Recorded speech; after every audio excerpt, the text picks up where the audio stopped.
Assalamualaikum warahmatullahi wabarakatuh.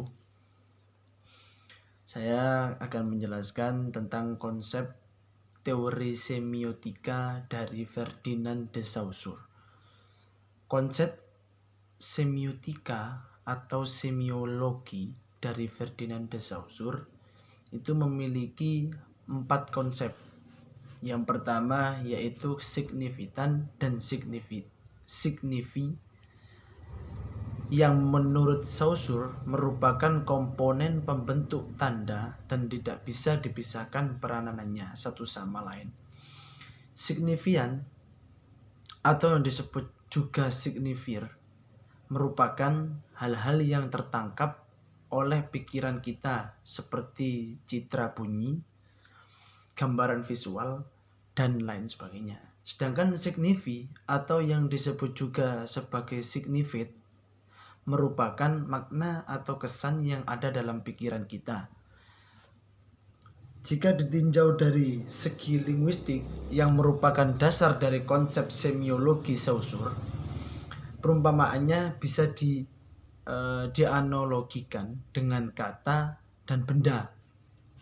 Sedangkan secara signifi dapat dipahami sebagai sesuatu yang menghubungkan satu ruang dengan ruang lainnya.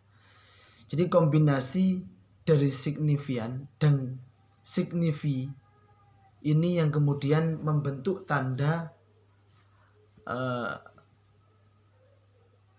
bukan sekedar benda mati yang digunakan oleh manusia. Itu yang pertama. Yang kedua yaitu langue dan parole. Konsep kedua ini adalah aspek dalam bahasa yang dibagi oleh Saussure menjadi 2, yaitu langue dan parole. Langue adalah sistem bahasa dan sistem abstrak yang digunakan secara kolektif, seolah disepakati bersama oleh semua pengguna bahasa, serta menjadi panduan dalam praktik berbahasa dalam suatu masyarakat. Sedangkan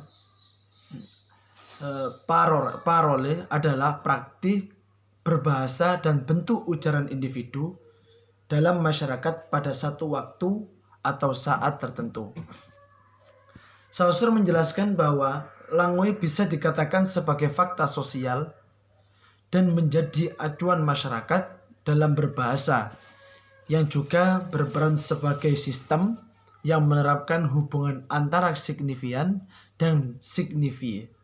Langue yang direalisasikan dan diterapkan oleh individu dalam masyarakat sebagai wujud ucapan bahasa ini kemudian disebut sebagai parole.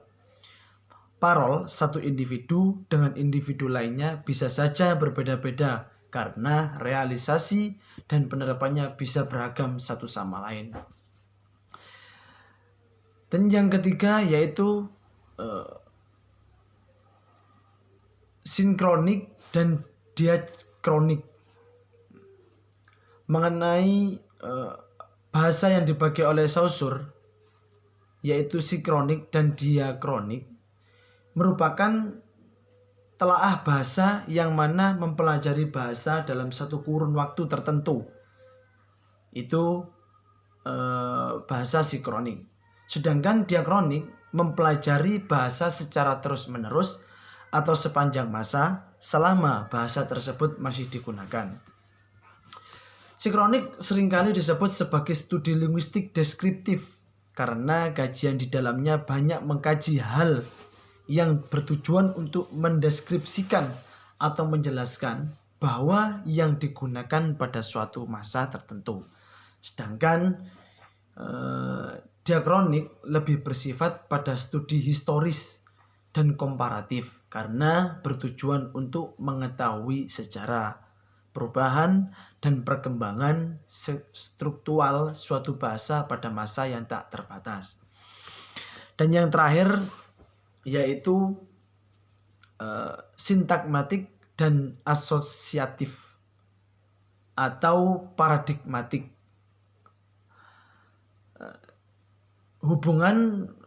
Menjelaskan hubungan di antara 3 itu menjelaskan hubungan antara unsur dalam suatu tuturan yang tidak terdapat pada tuturan lain yang bersangkutan, yang mana terlihat nampak dalam bahasa namun tidak muncul dalam susunan kalimat.